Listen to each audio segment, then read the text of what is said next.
खुलुमबाय बयखौबो बे समाव आङो मोनसे गोनांथार आपडेट लानानै फैलायबाय। MCLA James बसुमतारिया MLA Nirmal Kumar ब्रह्मनि हेंथायै खौरांगिरिनि सिगाङाव गोबां बाथ्रा बुंदों। नोंथांमोना बे भिडिअखौ जोबजासिम नायोब्ला गासै बाथ्राखौ नोंथांमोना आबुङैनो मोनथिना लानो हागोन। भिडिअखौ जोबजासिम नायनानै लाग्रो। भिडिअखौ जोबजासिम नायखांनायनि उनावहाय नोंथाङा मा बुजिनो हादों नोंथांमोना कमेन्टनि गेजेरजों फोरमायलायबानो जाबाय। WPT निफ्राय होनो थाखाय जोंनो टारगेट हरबायमोन। अपोजिशन MCLA फोरनोबो होनोसै होननानै जोंनि हाग्रामा सारनि टाइमाव आदा निर्मल कुमार ब्रह्मआ बेसेबां मोनबोदोंमोन फैसाखौ? बेसेबां मोनबोदों? 25-30 कौटिनि खम मोनबोआखै। मावथि बिथांमोन मोनबोदों, दानि MP रोंगोरा बिथांमोन मोनबोदों। बै समाव हाग्रामा सारा बयखौबो समानै नायदोंमोन। बेथननि सोमोन्दैथ' बेसेबां मोनो मोना बिथाङाबो MCLA जाबोनाय सानसे समाव बेसेबां मोनो? जोङो 41-42 हाजार बेथन मोनो। बेजों न'खर खांनायाव जोंहा माने जेबो थोआ, बेखौ बुंनानै लाब गैया बिथाङा। दा बिथांमोना दा गभर्नमेन्टआव दङ।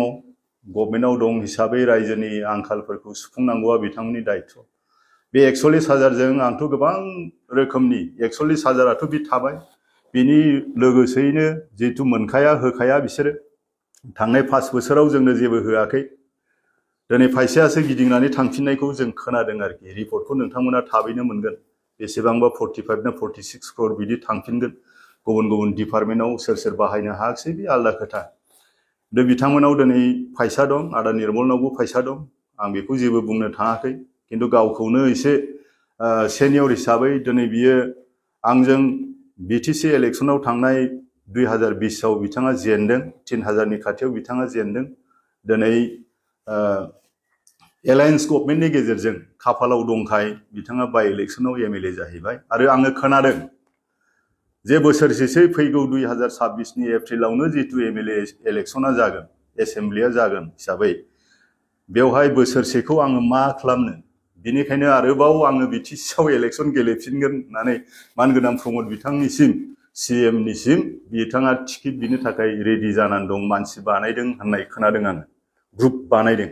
दा बे बिथांमोननि खोथा जाहैबाय। गेलेफिनो गेलेफिना, गेलेयोब्लालाय मस्ट वेलकाम। दिनै गभर्नमेन्टआव दङ, बिथाङा गभर्नमेन्टआव दङ हिसाबै दिनै रायजोनि खामानि बेसेबां मावदों हादों हायाखै। आसाम मालाखौ खोनादों आङो, आसाम मालाखौ बुंनाय खोनादों। आसाम मालायाथ' फुराना प्रजेक्ट, बै समनि प्रजेक्ट, फुराना प्रजेक्ट। बेखौ माबा खालामनानै लाब गैया, बिसोर जाहिर खालामनानै लाब गैया। आइ फवालि दालां बेबोथ' फुराना। फाउन्डेसनखौ नायदो। आइ फवालि दखान खाथियाव फाउन्डेसन दं। बेखौ सोर फाउन्डेसन खालामो? फाउन्डेसन खालामखांनायनि उनाव, टेन्डार जाखांनायनि उनावसो बे खामानिखौ माने मावखांनायनि उनावसो गभर्नमेन्टआ बिथांमोननि फैनायखाय बेखौ मा खालामदों? इन'ग्रेसन खालामदों, मुखुलि खालामनानै होदों। बे फुराना प्रजेक्ट, बेखौ रायखांनानै लाब गैया।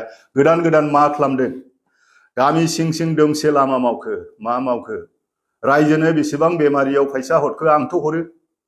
नै दिनै जोंहा एस्टार सानडे फैगोन। एस्टार सानडेआव आं हरगोन थाइसे थाइनै रायजो राजाफोरनो खावलायफैयोबा आं हरो, आंनि न'आव फैयो। बिनि न'आवथ' बिदि फैया फैसा। बिनि बैसागुआव बेसेबां फैसा गारखो बिथाङा? बे बैसागुआव बेसेबां रायजो राजाफोरनो फैसा हरगोन? आंथ' हरबाय, हरजेनबाय, आरो हरबावगोन, हरगासिनो दङ। गोदोनिफ्रायनो जागायनायनिफ्राय रायजोनि सुख दुख जितु सरकारि आसनियाव गासैबो थाजोबा हिसाबै रायजोनि सुख दुखखौ आं नायबोदों। बिथाङाथ' नायाखै। आरो खामानि मावनायनि खोथा बुंदों। एसेम्ब्लियाव आङो कुइसन सोंदों। दिनै खानामाख्रा दङ, जोंनि ओरै मंगलियाननि ओरै साहाजों खानामाख्रा, खंखाजरानि ओरै साहाजों गामियानो धंस जाजोबनोसै। गोजौआव मानो थेनो हायाखै? गभर्नमेन्ट हिसाबै मानो? जोंथ' गोदो थेदोंमोन। मादारपुर साइड, नांगलभाङा साइड आरो गोबां एलेकायाव मानो प्रटेक्सन होनो हायाखै? हरै आमगुरिनि सोनाबजों खासिबारिजों मानो प्रटेक्सन होनो हायाखै? आमगुरियाव मानो होनो हायाखै? भबानिपुराव मानो होनो हायाखै? रायजो राजानि हाया थांजोबबाय। बेफोरखौ बुंनानै लाब गैया। आंनि बेथनखौ आं बेसेबां मोनदों मोनाखै गभर्नमेन्टआ मोनथियो। आरो दिनै मानगोनां प्रमद बर' CM बिथाङा जोंनो होनो थाखाय प्रथम जों देरहाजेननाय समाव 2020 आव WPT निफ्राय होनो थाखाय जोंनो टारगेट हरबायमोन। अपोजिशन MCLA फोरनोबो होनोसै होननानै जोंनि हाग्रामा सारनि टाइमाव आदा निर्मल कुमार ब्रह्मआ बेसेबां मोनबोदोंमोन फैसाखौ? बेसेबां मोनबोदों? 25-30 कौटिनि खम मोनबोआखै। मावथि बिथांमोन मोनबोदों, दानि MP रोंगोरा बिथांमोन मोनबोदों। बै समाव हाग्रामा सारा बयखौबो समानै नायदोंमोन। दिनै बिथांमोननि थाखायनो नेर' माइन्डेड माखासे मानसिफोर मानगोनां प्रमद बर' सिबा दिनै हरनो सानदोंब्लाबो बिथांमोननि गोसोनि थाखायनो नेर' गुसेब गोसोनि थाखायनो बेथनखौबो दिनै सोंखारि 41,000 बेथन बेखौबो दिनै सोंखारि लाजिनांगौ दङ। मेडामा बिराद मोजां, आदा निर्मला मेडामा बिराद मोजां, आं अनार होयो। गोदोनिफ्रायनो सिना जाना बिसोर सिनियर जों जुनियर। BFSU प्रेसिडेन्ट मावबोदोंब्ला आंबो मावबोदों। दिनै बिदि बुंनो बिसोरनि खुगानिफ्राय समाया, आरो जोंनि माखासे अपोजिसनफोरनि लिडारफोरनि खुगानिफ्राय बिदि बुंनो समाया, नोंखौ आंखौ बखिनो समाया। नोङो मा मावनो नागिरदों? मा मावनो नागिरदों? नोंनि BTC बासिनि थाखाय, गुबुन गुबुन जाथिफोरनि थाखाय, मुस्लिमफोरनि थाखाय मा मावनो नागिरदों? नेपालिफोरनि, गुरखाफोरनि थाखाय मा मावनो नागिरदों? गुरखाफोरनो दिनै हा होनो नागिरदों। Must welcome, must welcome. किन्तु मानि हर हराव थाखोमा थाखोमा नै इटु करक इटु करक इटु करक इटु अपेन बयनोबो हो। जोंनि हाग्रामा सारा बुंदों गोबां मोजां मोजां आसनि लादों जे हानि फाट्टाया जोंना प्रथम जागोन खामानि मावनाया, जिथु हायावनो जों थायो। बेनिखायनो जोङो गुबुन गुबुन माहारिफोरनोबो नायनानै हानि फाट्टाखौ जों होगोन, बेखौ जोंनि हाग्रामा सारा बुंदों। आरो नैबे 5 बोसोराव फैगोन 5 बोसोराव जोङो मा मा आसनि मावगोन, मा मा आसनि मावगोन, बेफोरो जोंना गासिबो जुगुत जाजोब्बाय। आरो एबार जे नैबे 2025आव सेप्तेम्बराव जि मानगोनां जोंना हिमन्त बिश्व शर्मा सारा जि खोथाखौ बुंदों जे सेप्तेम्बराव इलेक्सन जाखांनाय, सेप्तेम्बराव इलेक्सन जागोन होननानै, बे इलेक्सनाव जों देरहागोन। जों देरहागोन। बिनिफ्राय जोंनि 5 बोसोराव, फैगौ 5 बोसोराव जों मा मा मावनो लादों, बे मावनो लानायखौ जों अलरेडि जुगुत खालामबाय। मैयाबो जोंहा 12 तारिख बरमायाव एग्जिकिउटिभ मिटिं दङ। दा बेफोरो जि सिगांनि जोंनि मावखानायखौनो आसाम मालानो, नोंनि आइ फवालि दालांनो, बेखौ बुंनानै लाब गैया, आंनि बेथनखौ बुंनानै लाब गैया। बिथाङा मा मावनो नागिरदों? दिनै MLA जानानै थांबाय। जोंनि नै दैज्लाङा फैसिगौ, बे दैज्लां फैनायाव बिथाङा बबे बबे प्रटेक्सनखौ मावनो, राजनिति खालामनानैल' जाया। दिनै गोरिबा गोरिब जानानै फैदों, धनिया धनि जानानै फैदों। नोंसोरहा थाखा फैसा दङखाय नोंसोरो गिदिर गिदिर मा बुंगोन मा बुङा, सोरखौ मा सोलोयै गाख्रेबगोन, राजनितिक हिसाबै बोरै गाख्रेबगोन, बेखौ नोंसोरो पलिसि लाबाय थादों जानो हागौ। किन्तु नोंथांमोननि जेसेबांखि सानना पलिसि लाया मानो, बे फैलार। आं दहायनो बुंबाय, हरगौमोन जोंनोबो, हाग्रामा सारा जेरै हरदोंमोन, प्रमद बिथाङाबो हरगौमोन। किन्तु बेफोरबायदि मानसिनि थाखाय जोंनो फैसाखौ मावनो थाखाय आसाम मालानि CM पेकेज माबा पेकेज बेखौ थाइसे गैया। जोंहाबो मावनो हानायनि, जोंहाबो पाब्लिक रिप्रेजेन्टेटिभ हिसाबै जोंहाबो अधिकार दङ। दिनै डेम'क्रेसिखौ बिसोरबायदि मानसियानो हत्या खालामदों। गणतान्त्रिक BTC आरो बड'लेण्ड आन्दलन खालामनायनि मिनिंखौ बिसोरो दिनै धंस खालामदों। बेफोरबायदि मानसियावनो बिसोरना अननाय गैया, मानसिफोरखौ बुंलाबायनाय, गाज्रि गाज्रि बुंनाय, बेफोरल'। आं रावखौबो नाम खारिनो सानाखै। दा आंनि बुंनाया बेनो। दा जिखिजाया जि बुंलांबाय जोब्बाय। आरो जि जयनिं जाफैदों, बबेनि जाफैदों? ओरैनि मानसिखौ ओरै लानानै थाङो, ओरैनि मानसिखौ ओरै लानानै थाङो। बेबा बबेनिमोन? जोंनि लकेलनि मानसिफ्रानो सिनाया। सासे सानै थानो हागौ, बे आलादा खोथा। गारि गंसे लानानै फैदोंनो। दा बे बिथांमोना मा मावनो सानदों? दिनै MP सानै दं, दिनै मिनिस्टार दं, मावथों, गोबां खामानि मावथों, बेखौनो लुबैदों। NDBनि समस्याखौ समाधान खालामनो हायैनि थाखायनो दिनै APB दानांबाय, नङाब्ला मा दरखारमोन? गावनि उदैनि थाखायल' सानब्ला जानाय नङा। दिनै एसे हल साननांगोन। UPPL पार्टिया मोजांनिफ्राय मोजांसिन जालांगौमोन, जागौमोन। किन्तु नै बेफोरबायदि कयजन मानसि माखासेफोर थानायनि थाखाय दिनै UPPLआ गोग्लैगोन। जुदि मोजाङै जुदि UPPLनि दैदेनगिरि बिथांमोना, मानगोनां बिथांमोना जुदि मोजाङै जुदि नायाब्ला, नायबिजिरनाब्ला, माखासे गोदाव सोराव लिडारफोरखौ खोथा बुंहोबाय थायोब्ला गोग्लैगोन। पाब्लिकआ बुजिनो सम गैला। नों मोनजादोंब्ला किन्तु पाब्लिकआ मोनजायाखै। बे रोखोम। दा बेखिनिखौनो आङो बुंनो सानबाय। बाखि फैगौ जिनाखि इलेक्सन, बेखौहाय आंनि रायजो राजाफोरखौ आङो खावलायदों, मोजां खामानि मावगोन, मावबाय थागोन, जेरैबायदि गोदोनिफ्रायनो मावदों। जोंनो मावबोदों। कारेन्टनिफ्राय लानानै कारेन्ट सार्भे खालामनानै लामा सामा दालां बान्दो जोंनो मावबोदों, जोंनो प्रटेक्सन मावबोदों।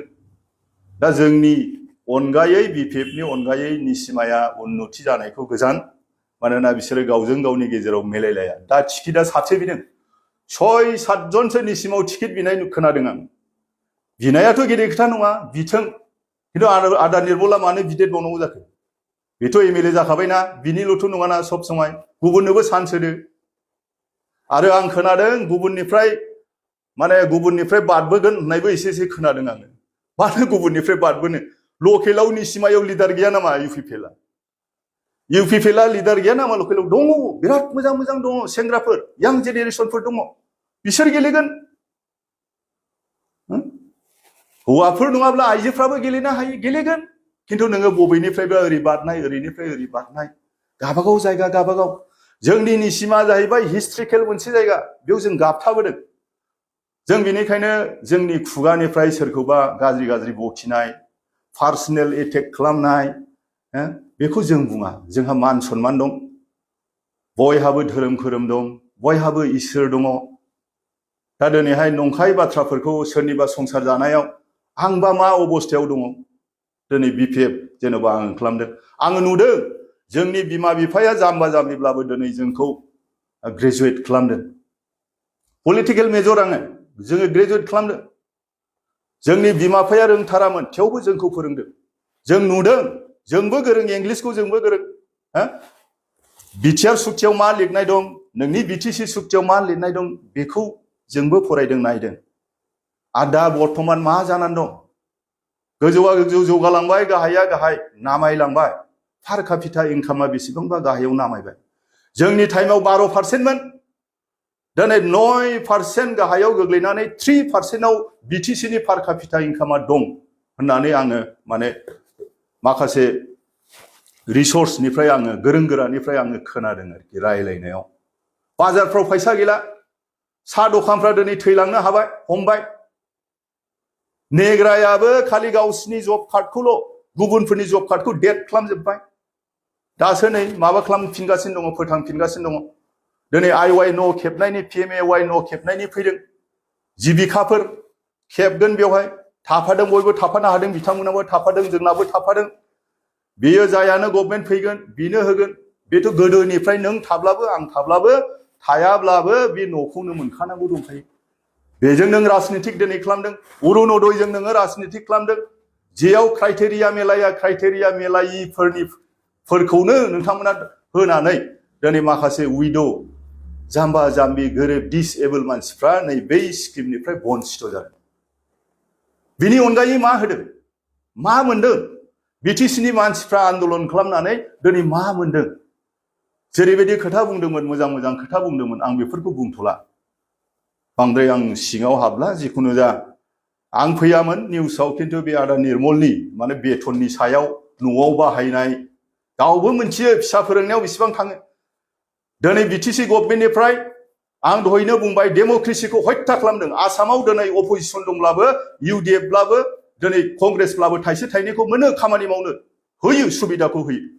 दिनै जोंनि बिटिसि गभर्नमेन्ट, बिटिआर गभर्नमेन्टआ होगौमोनब्लाबो बेफोरबायदि मानसिनि थाखायनो गोजौ लेभेलनि मानसिफ्रा जोंनो होनो हायाखै।